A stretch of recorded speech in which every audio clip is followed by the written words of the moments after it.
Welcome to the Brothers of Destruction podcast, where we break down all the latest WWE action. From epic rivalries to shocking twists, we've got the full breakdown.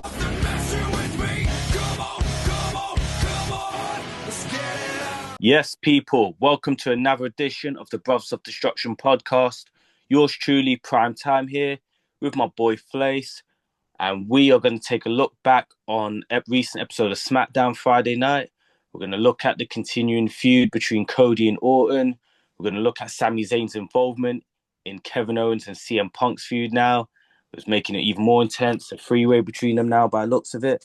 And we're also going to look at Blake Monroe's debut, kind of, and a couple potential heel turns maybe being teased, might have been being teased. And we're going to look at rumors and reports that happen, including potentially another release from WWE by the sounds of it. So we're going to get into that, guys. Before we do, remember to like and subscribe to us on YouTube.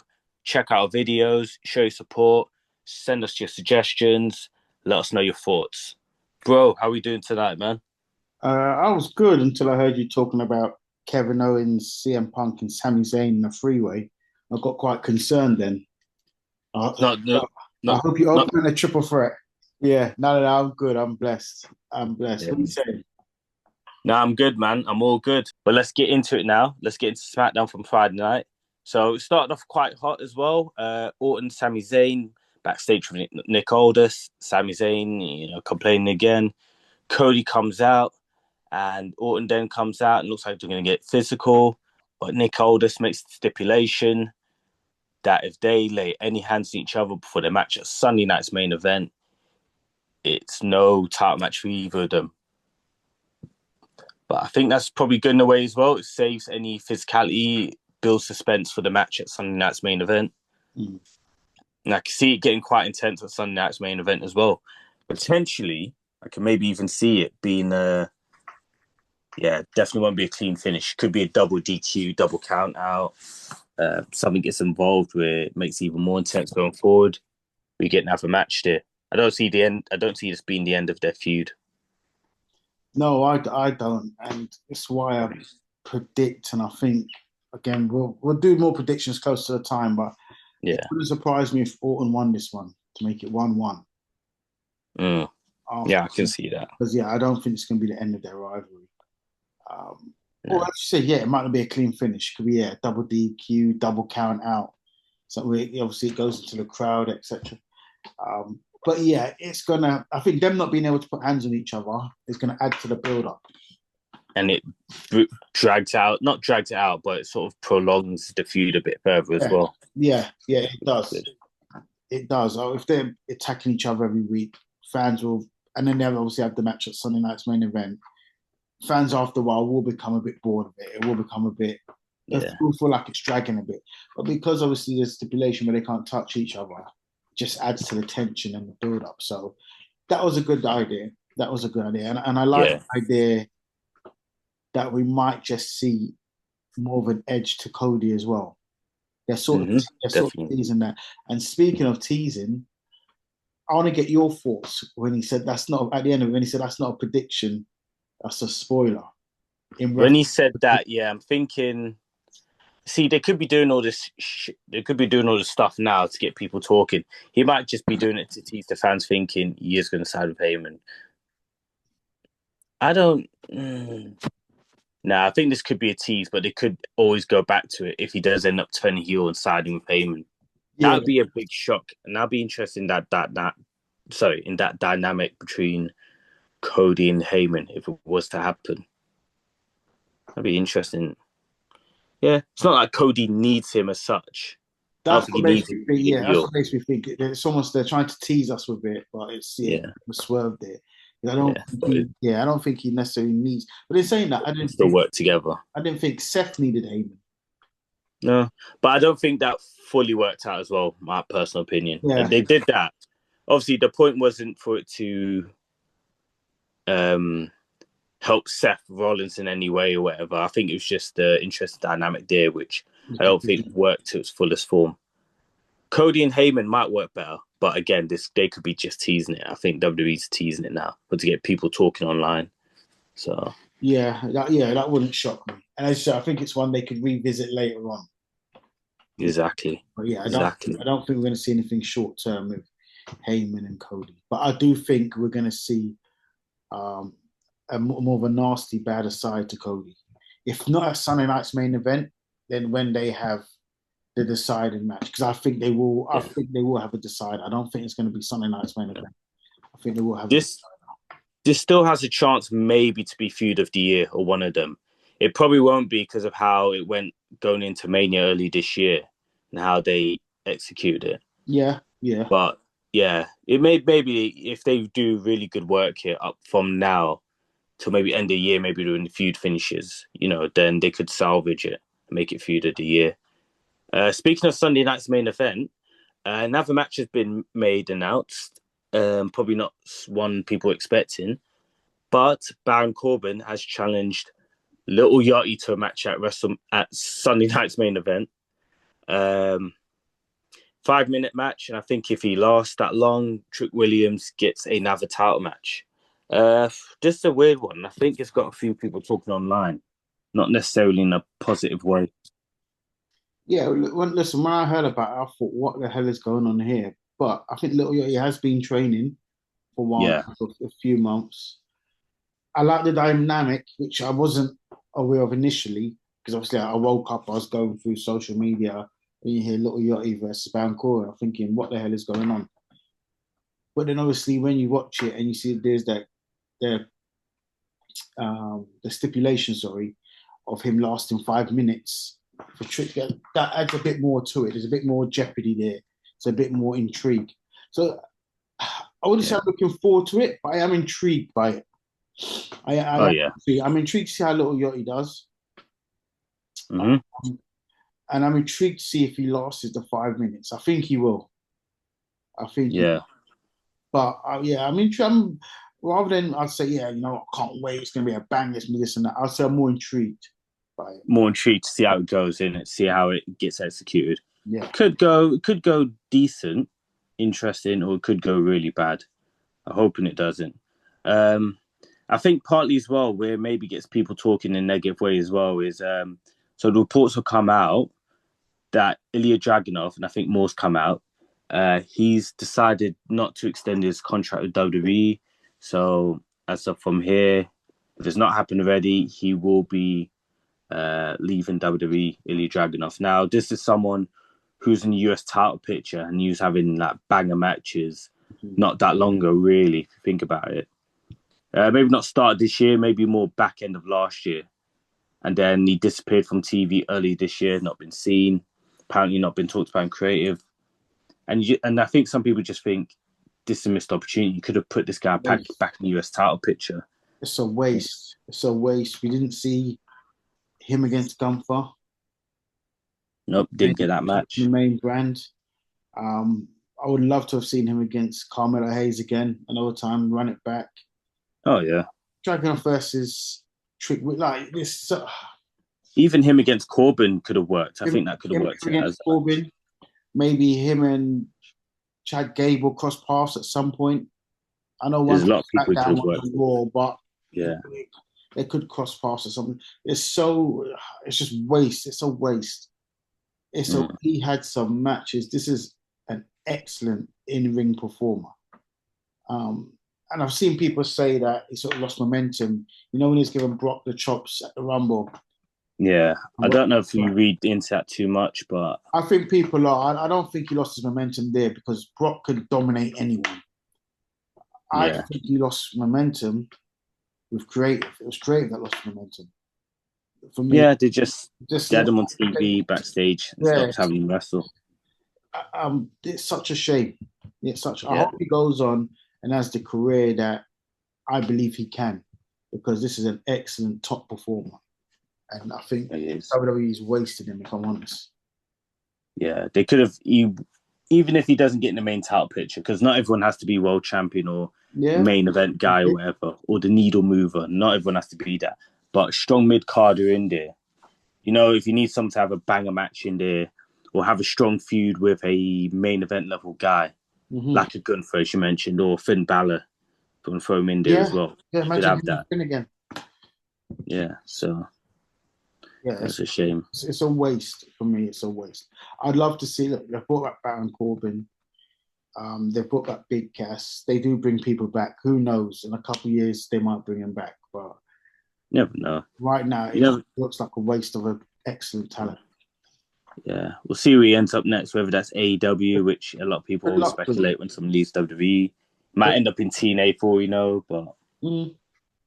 Yeah, that's a good point. But yeah, good luck to me. Good luck to him wherever he goes. Good luck to him. Good luck to him. We're going to have a look into this as well. So Blake Monroe finally debuted on SmackDown. I say finally debuted, but she came out, attacked Julia before their scheduled match, laid her out. Maybe a way to sort of not have Julia get a loss that early in their feud. And Blake Monroe still looks dominant as well. But yeah, it's just waiting for her to finally have a match. But maybe this does more for her in terms of heel thing as well. And it builds a bit more sympathy for Julia, who's not been booked that strong. Yeah, I think this was probably a good angle to go with for now, to be honest. Yeah, she needs to make her in-ring debut. She was at some the point. SmackDown brand quite a while back, and it's like they're not sure what to do with her. But yeah, I think the attack on Julia, I think makes sense in terms of building her as quite a dominant heel, which I think she will go on to be. And also sympathy for Julia, who, again, I don't know if it's that she hasn't connected with the crowd or just whether it's the booking, but something's missing there. When you think about Julia's a brilliant wrestler, but there is something missing there. Whether it's the booking or she just lacks that connection with the crowd for whatever reason, I'm not sure. Style doesn't work for the WWE crowd, or maybe should have had a space coming into the main roster. That I would say. I think bringing her in as a heel, I thought was the wrong move off the bat. But she's a face now, and it doesn't look like it's really changed anything. But again, maybe that's time. Probably worse. Maybe that's time. Yeah, it is probably worse. Maybe that's time. So we'll see. But we'll see. Yeah, they could be building simply for her. Yeah. So this is interesting as well, because there's a couple of heel turns I'm thinking, could they be in the pipeline or have they teased it? So R-Truth and Priest lost the tag titles last week. They had a rematch with the Tongans. They lost the rematch.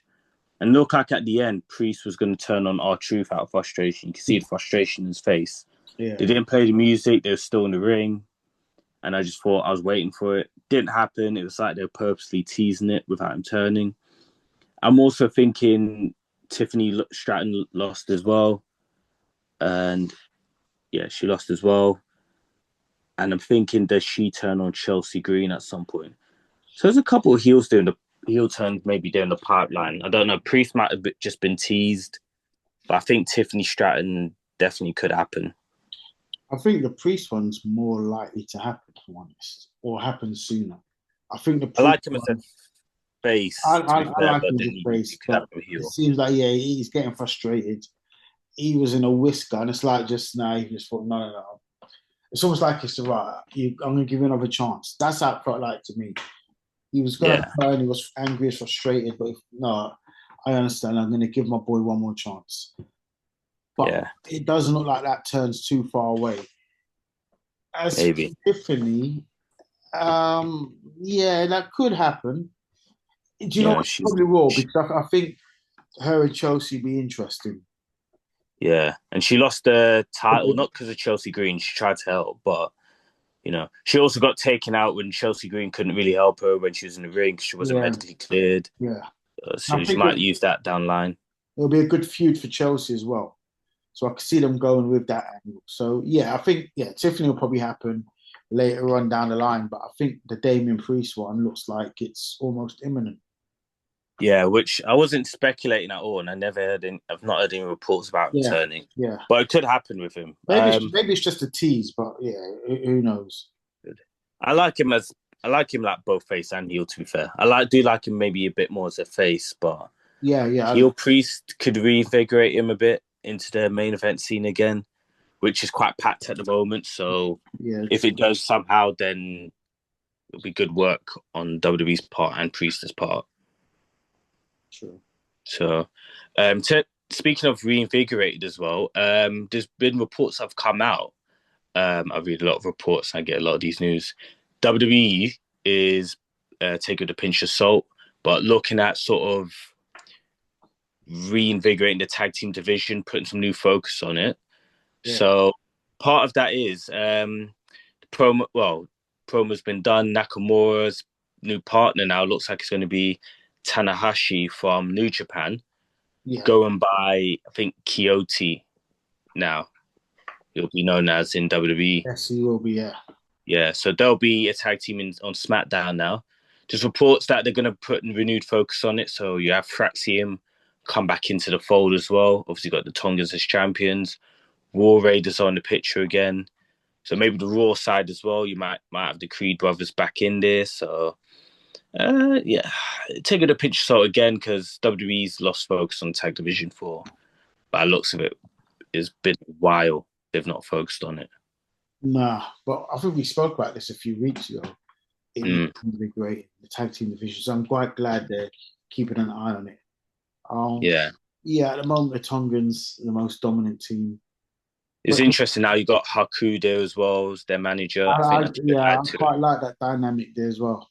Yeah, I quite like that dynamic. So, yeah, I'm quite interested to see because it wasn't that long ago that the tag team division was actually looking quite spicy. And you had the TLC match at SummerSlam last year. That was big. You know, the tag team division last year was exciting. For this year, most of them teams aren't even there anymore. You know.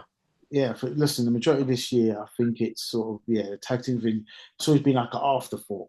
That's what taking a nosedive, I think. Yeah, it's been like an afterthought. So I'm glad they're going to look to put more energy into it.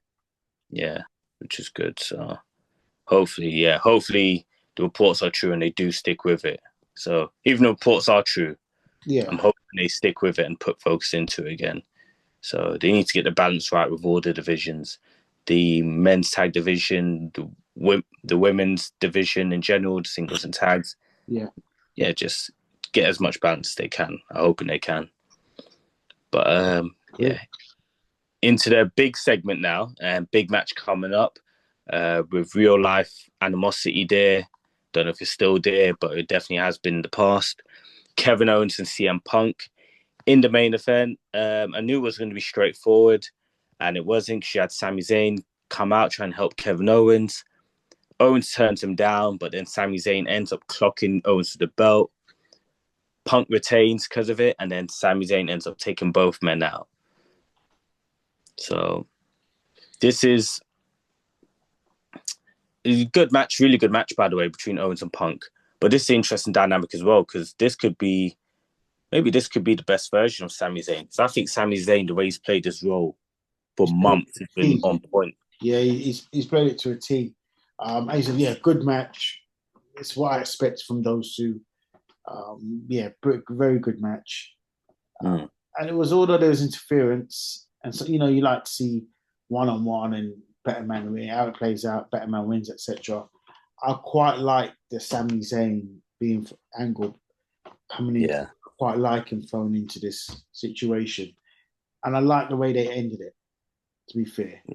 Cliffhanger. It was more of a cliffhanger than them not committing to a clean winner. I think it was just more of a cliffhanger. I think we're probably going to see a triple threat match somewhere down the line, not a freeway. A freeway. We see a freeway. Just not the sort of freeway I'm into, but we're going to see a freeway. But that's a different story. But listen, we're going to see we'll see a triple threat match in the near future, I believe. I quite like Sami Zayn being involved in this. I could see at maybe a Money in the Bank pay-per-view. Yeah. I agree. Well, I don't know. Maybe Sunday night's main event. I think you've got enough top matches there, and I think the only thing is because on a 2-hour show as well, 2-hour format. I suppose, I don't think you throw too many big matches on that card there as well. So, or maybe you get save it for PLE. Maybe you get Owens against Zayn. Maybe as number one contenders, something screwy happens, and then it's triple threat into Money in the Bank. I'd say with that triple threat, definitely, I'd say at this point, save it for PLE. There's triple threat, as a triple threat, save it for PLE. Yeah. Yeah, We've got history there as well with all three, man. I was gonna say that. So So it makes it works well. great dynamic. It works well. And again, it's something new. It's something fresh. Kevin Owens has been out for 18 months. Sami Zayn, although he's been in a title picture in recent months, it's a different face to what we're usually seeing in the title picture. Yeah. So yeah, there seems to be a freshness around the title picture as well, which I'm liking. As much obviously I love Cody. Hope he wins the title again in the next few months. But for now, I quite like the fresh face of the title picture, and I like Cody having this blood feud with Randy. So long may that continue. Yeah, long may that continue. SmackDown's been fresh for last few weeks, to be fair, with all these names come down. Obviously, Gunther came down months ago. To be fair, Punk's come down recently with the title. Punk is flowers. I think having CM Punk there as champion in particular, I think, is giving it a real lift. Definitely. I think it's at this point now with Raw, you've got the sort of newer stars coming through. Obviously, with the one or two established names in there as well. Yeah. And SmackDown, you've got all the vets still on SmackDown, which I think should help SmackDown's ratings as well. I think they needed to do something like this. Yeah, agreed. Yeah, I think they need to switch it around. Even if they switch it around 100%. again the next year or year after that, But I like this dynamic. I like both shows do feel different now, which I think is good. In some ways. Different vibe on both shows. Yeah, from where it was a few weeks ago, a couple months ago, where, to be honest, it was looking and feeling quite stale. There seems to be a bit more of a freshness about it at the moment. So, well done for, I wouldn't say they've turned it around, but they're turning things around. Yeah. So, the writing's been better and the show's been better. So, definitely. For me, yeah, definitely. Let's hope it continues. All right, guys, we're going to leave it there for tonight, but check us out for our next episode. We'll be reviewing Raw this Monday night. We'll give you guys a little review of we're going to see AEW up in Wembley Stadium on Sunday. So we'll give you that as well. Review of that, yeah. First time watching it live, AEW, guys, so big experience for both of us. Yeah. Let us know which match you're looking forward to most from AEW All In. If you're going to it as well, let us know. And, love to meet our fans, which would be great. And, we'll see you then, guys. Enjoy the rest of your night, and we'll see you next episode. Big up, guys. Love for the love. Thank you for watching the Brothers of Destruction podcast. Remember to subscribe so you don't miss an episode, and look out for our question of the week.